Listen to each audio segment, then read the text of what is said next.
앞에 우리 이춘석 의원님과 또 정해철 의원님께서 이 의설정지 82항 의료법 일부 개정 법률안이 이제 그 병원 간의 합병이 이 독과점 병원을 출연을 낳는다, 이런 부정적인 입장 측면을 많이 강조하셔가지고 제가 그 점에 대해서도 저는 또 좀 반론을 좀 제가 뭐 우선 저 통과 여부에 대해서는 뭐 나중에 말씀드리겠습니다만은 좀 반대 측면도 있다.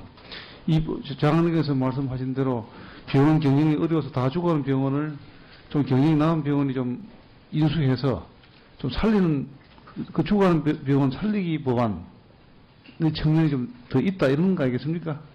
예, 저희 의도는 그런 의도죠. 네. 그리고 우선 병원이 이 상법상의 법인은 아니지 않습니까? 네. 이거는 병원은 지금 재단법인이죠.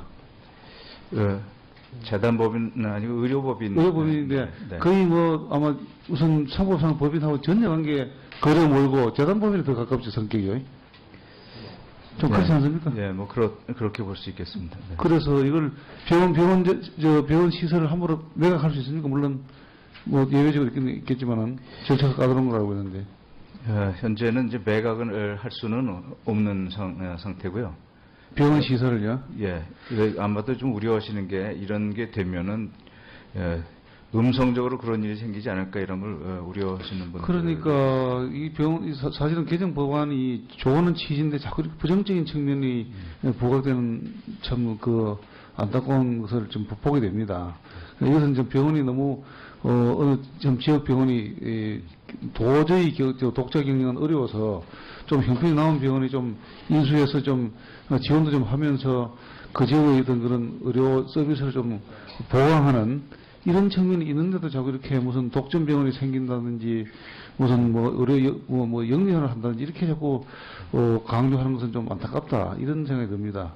물론 이제 이것이 뭐 좀 성숙이 덜 되다면 또 다른 법안 때문에 자꾸 이렇게 이것을 삭제하고 가자고 말씀하시니까 뭐 우선 급한 대로 우리도 좀 이렇게 좀 따라갈 수밖에 없지 않은가 생각이 듭니다만은, 그러나 개정 법안의 취지가 그 어려운 병원을 좀 살려서 그 지역의 이 환자들이나 그 시민들의 건강을 보건을 좀 보강하는 그런 하기 위한 그런 취지의 법안인데 자꾸 이렇게 무슨 대형 병원을 만든다, 무슨 독점화를 촉진시킨다, 오히려 병원 영리화를 뭐 도모한다, 이렇게 매도되는 것은 좀 안타깝다, 이런 생각이 듭니다. 네. 말씀하십시오, 간단하게. 현실적으로 지금 어려운 이런 병원들이 대개는 아주 지방에 있는 병원들이 많습니다. 그래서 그런 병원을 완이 합병될 경우에 그걸 위해서 뭐 독과점적인 일이 벌어질 가능성은 아주 드문데 뭐 조심스럽게 생각하시는 것 같고, 지금 또 일부에서 논의되고 있는 300병상 관련되는 문제하고 이 내용을 좀 같이 논의하는 것도 한 방편이기는 그러니까 합니다. 네, 알겠습니다. 우리 장관님 말씀을 좀 잘라서 죄송한데, 예를 들어서 어느 지역에 병원이 A, B가 있는데 A는 좀 약간 뭐 정상적으로 이렇게 운영이 되고 B는 지금 다 죽어가는 상태이기 때문에 사실상 A가 지금 독점하고 있는 상태여서 A가 그 독점 이익을 차지하고 있는 상태인데, 그런 경우에 타 지역의 좀 형편이 좋은 대형 병원이 B 병원을 인수해서 지원을 해준다면은 그 AB 병원의 경쟁 체제가 회복이 되고, 그래서 그 지역의 건강은 오히려 정진된다, 의료 서비스가 좋아진다, 이런 측면이 있지 않습니까? 네, 저희 취지는 그런 취지입니다. 그렇죠. 네. 그래서 이것이 이렇게 악덕 법안은 아니고 좋은 뜻을 가지고 있다, 이런 말씀을 좀 드리고 싶고, 우리 야당 의원님께서 굳이 반대하신다면 또 할 수 없습니다만은 장관님께서도 기왕 그렇게 말씀하셨으니까 제가 굳이 고집을 할 수는 없습니다. 그 다음에 의사정지 81항 정신보건법 전부 개정 법률안, 이것도 보니까 여러 단체에서 지금 반발이 심하더라고요. 이게 뭐 아주 원색적인 비난을 퍼붓고 있기도 하고, 그래서 이게 좀 성숙이 사실 좀 덜 된 게 아닌가. 어떻습니까, 장관님? 네, 정신보건법 개정안 이거는 그동안 저희가 정신보건법이 지난 20년 동안 전혀 변화가 없이 유지되었던 이 강제 입원 제도 이게 문제가 많은 현황입니다. 그래서 이게 유엔의 장애인 권리 협약 등 국제 기준에도 불합치하고 최근에 위헌 법률 심판이 진행 중에 있습니다. 그래서 이 강제 입원 제도의 개정을 통해서 인권 침해 위험을 좀 획기적으로 개선하자라는 게 이제 기본적인 저희 뜻이고, 정신질환자에 대한 차별 해소에 대한 문제도 해소를 하고, 또 복지 증진도 좀 마련을 하고, 전 국민 대상에서 정신건강 증진 사업도 할 수 있는 기반을 마련하자는 뜻인데, 이거에 대해서 지금 정신병원하고 또 당사자 협회는 양극단의 입장을 보이고 있습니다. 그렇지만 그 나머지 대부분의 당사자 단체들에서는 이거에 대해서 꼭 통과를 시켜야 될 테고, 우리가 20년 동안이나 전혀 손을 안 보고 정신질환 환자에 대해서 강제 입원에 대한 인권 침해 이 소지에 대해서는 이제 좀 합리적으로 고칠 때가 됐다라고 생각을 합니다. 그래서 그동안 너무 이거에 대해서 방치되어 있었기 때문에 이거에 대해서는 저희는 꼭 좀 통과를 시키고자 하는 생각입니다. 그래가지고 제가 좀 추가로 일본 좀 필요하겠습니다.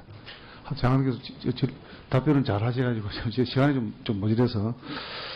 그래서 지금 그 현행법상의 그 정신보건 심판위원회가 있는데, 그것을 새로 두고 새로 이렇게 막대한 예산을 한 180억 원 가량 예산을 새로 드린다, 이런 비난은 어떻습니까?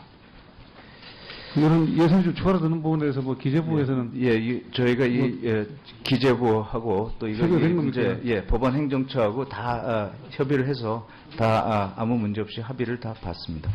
예, 마치겠습니다.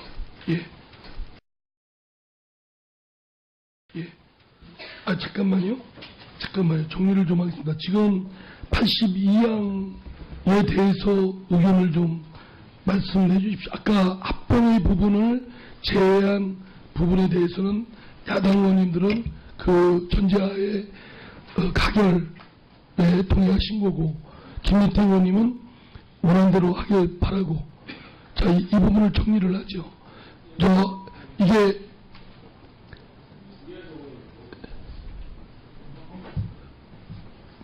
어떻게 그렇게 할까요? 그러면 김민태 의원님 82항에 대해서는 김민태 의원님이 의견을 소수 의견 달고 그 합병 부분을 삭제하는 것으로 그렇게 수정을 해서 통과시키는 것으로 하겠습니다. 다음에 하셨고, 다음에 서기호 의원님. 81항은 예. 2항은 정리가 됐으니까. 이한성 의원님께서 여러 가지 문제 제기를 하셨는데요. 장관님, 이 정신보건법 개정안에 대해서 20여 년 동안 충분히 논의를 해서 지금 개정안이 나왔는데, 병원 측에서 반대하는 거는 이렇게 강제 입원이 좀 어려워지니까 당연한 것일 수 있고, 하지만 그 반대 논거가 어떤 법률적인 건 아니지 않습니까? 그러니까 지금 반대하는 측이 많이 있다라고 이제 이한성 의원님께 말씀하셨는데, 그 반대하는 측은 두 가지가 있을 거 아니에요. 첫 번째는 병원 측, 정신병원 측에서는 그 강제 입원 숫자가 줄어들 테니까. 근데 그 부분은 법률적인 이유로 어떤 반대한다기보다는 어떤 이윤적인 측면이잖아요. 그래서 그거는 논의 사항이 아니라고 저는 생각이 되고요. 그 다음에 환자 측에서 이제 일부가 이제 반대하는 분들이 있다고 저도 들었습니다. 근데 이제 그분들이 반대하는 취지는 이 법이 완전히 개학 때 잘못된 거라기보다는 이렇게 개정해가지고도 이제 좀 한계가 있다, 부족하다, 이런 취지 아닌가요? 네, 지금 의원님 말씀 주신 대로 일부 당사자 단체 중에서는 아예 이거 강제 입원이라는 걸 다 없애버리고 입원을 할 때는 법적으로 해서 법원에 가서 심사를 받고 입원을 시키자라는 의견이십니다. 근데 이게 저희가 지금 개정한 안으로도 지금 대부분의 장애인 단체에서 장애인 정신 행동 단체에서는 이거 적극적으로 찬성을 하고 있고요. 저희가 개정안 마련한 것만으로도 강제 입원에 대한 문제가 저희는 아주 획기적으로 개선될 거라고 지금 생각을 하고 있습니다. 그래서 양극단에 너무 많은 거를 저희가 중간에서 합리적인 방안으로 지금 합리적인 방안을 모색해서 나온 아니라고 생각해 주시면 고맙겠습니다. 네, 그래서 보통 법안을 개정할 때 이해관계 당사자들의 100% 합의가 이루어지면 좋겠지만 이제 이 사안의 경우에는 대부분의 그 이해관계 당사자들이 찬성하고 있는데 극히 일부 쪽에서 어떤 더 완벽한 어떤 개정을 요구를 하기 때문에 그런 거잖아요. 그래서 거기까지 나아가기에는 아직은 단계가 좀 멀었기 때문에 일단 이 정도 개정안 선에서 개정을 하고 그 추후에 이제 그 부분은 더 논의하는 게 맞지 않나 이런 생각이 들거든요. 네. 네. 그래서 저는 이 법안은 굉장히 오래된 좀 수건 사업이고 충분히 논의를 거친 것으로 저도 들었기 때문에 법률 사이에 체계상의 큰 문제가 없고 그렇기 때문에 반드시 통과돼야 된다라고 생각을 합니다. 자, 잠깐만요. 81항 법률안에 대해서입니까? 오신환 의원님. 예. 81항 정신보건법 전부 개정 법률안에 관련해서 말씀드리겠습니다.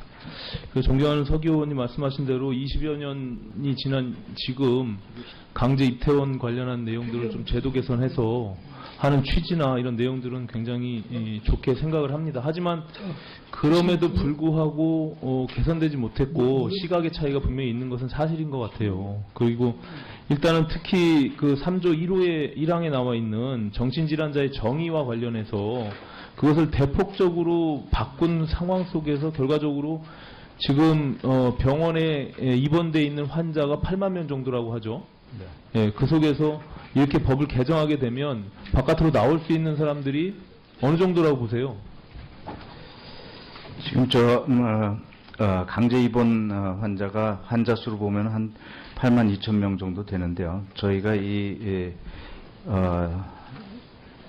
총 입원 환자 중에서 한 68%가 여기에 해당이 되는데 저희가 지금 몇 프로라고 정확하게 말씀드리긴 어렵겠지만 한 4만 명 정도가 바깥으로 나온다면 네. 그분들을 다 수용할 수 있는 여러 가지 제도적인 것이나 시설들이나 이런 것들이 다 준비가 되어 있나요 지금?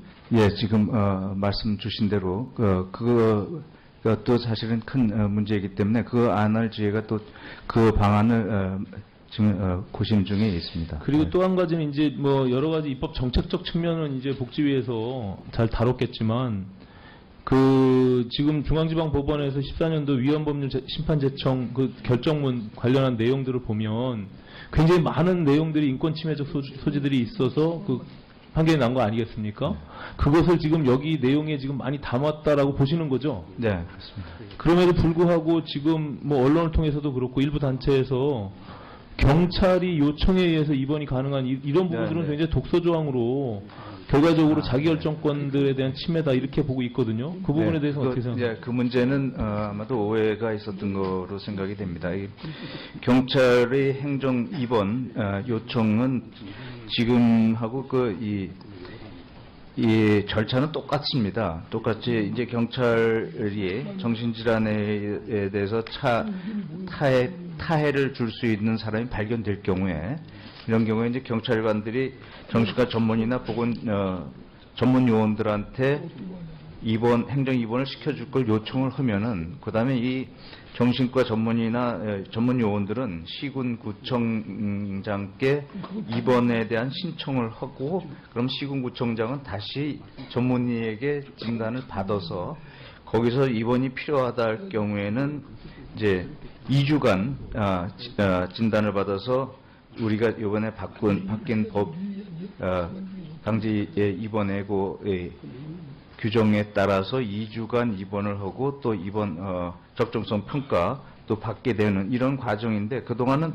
이 이번 경찰관의 이 역할은 똑같은 건데 역할을 이렇게 명문화한 것뿐이지 경찰관의 무슨 권한을 강화했다거나 이런 그게 이제 법률상에 인권 침해 없던 사안입니다. 경찰관의 그 요청이라는 내용들이 들어감으로 인해서 그것을 인정해 줌으로 오히려 이 인권 침해의 소지가 더 발생할 수 있다. 그게 예를 들어서 금지에 대한 원칙에 반할 수 있는 부분들이 있기 때문에 그런 것들을 지금 문제 지적을 하고 있거든요. 그리고 네. 말씀하신 대로 이게 응급이나 긴급한 또 위해를 가하는 그런 사항들이 아니라 일반적인 상황 속에서도 경찰이 자의적 판단을 통해서 이 사람이 노숙자이니까 강제로 입원을 시키기 위한 하나의 수단으로 악용될 수 있는 그런 요지들을 지금 문제 제기하고 있는 거거든요.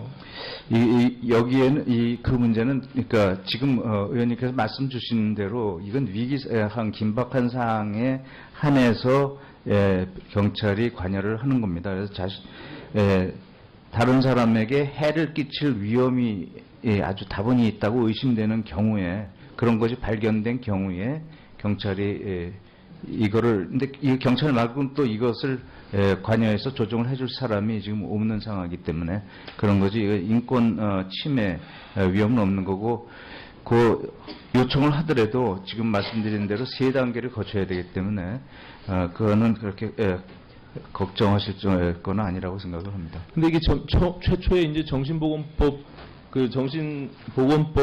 대한 내용들을 다루다가 결과적으로 복지적 개념들이 함께 합쳐져서 전부 개정 법률안으로 바뀐 거 아닙니까? 네, 그렇습니다. 근데 그거의 이유는 뭐예요? 그러니까 소위 말해서 그 복지 개념들을 끌어와야지만이 이 1분 더 드리세요. 네. 복지 개념이 들어와야 이 부분이 외부에서의 어떤 단체들이 용인해 주겠다 이렇게 타협이 된 겁니까? 그건 아니고 그동안 정신질환자에 대한 이 복지가 좀 다른 부분하고 좀 차별성이 있는 거에 대해서 우리가 그거를 지원해 줄 수 있는 그것도 좀 불명확했고요. 그다음에 전 국민에 대한 정신건강 증진 사업을 할래도 그거에 대한 근거가 좀 부족했었습니다. 그래서 그런 것을 보완하고자 해서 이 복지 개념도 같이 들어온 거고 요즘은 장애인 전체적인 다른 장애인이나 마찬가지로 정신 질환자에게도 이런 복지 증진의 근거가 필요해서 마련이 된 겁니다. 예, 어쨌든 그 외부에서 보는 시각도 조금 다른 시각들이 있고 아까 석 의원님 말씀하신 대로 이게 아예 인권 침해적 소지를 완전히 배제해야 된다 이런 예, 측면들이 네. 있거든요. 근데 여전히 지금 강제 입퇴원에 대한 부분 그런 부분들이 여전히 남아있기 때문에 향후에라도 좀 더 심도 있게 고민해 볼 필요가 있다 이렇게 생각합니다. 예, 저희가 시행해 나가면서 지속적으로 보완을 해 나가도록 하겠습니다. 논의를 좀 정리하겠습니다. 80이랑 지금 오시환 의원님은 통과 의견인가요? 반대 의견인가요? 예, 지적은 하지만 통과 의견이다. 그러면 이현수 의원님 혼자만 통과 의견이죠? 예, 그러니까 말씀하신 건 소수 의견으로 할까요? 예, 이현수 의원님의 아까 주장은 소수 의견으로 달고 80이랑은 통과 의견이십니까? 다른 의원님들? 네, 통과로 그렇게 정리하겠습니다. 그리고 지금 이제 86항은 전문위원회 보고를 받아보니까 이 내용이 보조금법 시행령에 이미 반영이 됐답니다. 그러니까 통과될 실익이 없답니다. 그래서 부의하지 않기로 결정하면 될 것 같습니다. 네, 그렇게 결정을 할 거고요. 다음에 이제 88항 김희태 의원님이 문제삼은 그 부분하고 89항 그 의료사고 분쟁조정법 개정안입니다. 86항, 88항은 어떻게 할까요? 이거 김희태 의원님은 그러니까 반대 의견 김희태 의원님 말고 다른 의원이 있으신가요? 통과 반대. 88항. 이현수 의원님은 찬성인가요?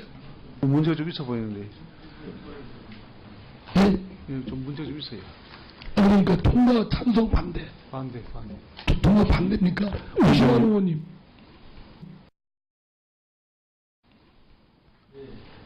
저도 반대인데요. 거기에 지금 앞서 다른 법안에서도 나왔던 지금 생활지원금 지원에 대한 규정들이 있고요. 또 한 가지 복지위에서 논의됐을 때도 사실은 이게 그 91년도 이후에 이미 여러 가지 지원들을 하고 있는데 이것이 일반법의 형식으로도 충분히 가능한데 특별법 형식을 갖고 있다. 뭐 이런 어떤 법률적인 문제들에 대한 지적도 있었거든요. 그래서 이제 그런 부분들이 개선되지 않는다면 사실은 반대하고요. 뭐 일부 개선이 가능하다면 여기서 일부 수정안을 내서 어떻게 수정할까요? 아까 생활금 지원에 대한 것들을 좀 삭제하고? 예, 예.